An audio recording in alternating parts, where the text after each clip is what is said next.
Čaute, čaute, pozdravujem z mojej druhej kancelárie, kde som takisto ako v Barkase strávil stovky hodín za tieto 2 mesiace a predieral som sa tisíckami fotiek, aby som dal dokopy prezentáciu trojkolkou do Mongolska a žltými žabami.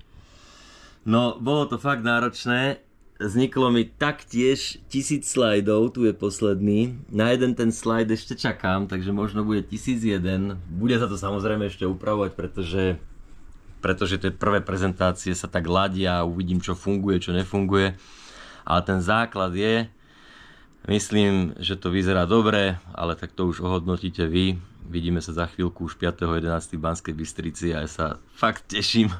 Fakt sa teším, aj keď to neviem dať najavo, lebo som tu strávil stovky hodín, som tu bol do rána a podobne, ale myslím si, že je to dobré. Takže vidíme sa. Krásny deň všetkým, čaute.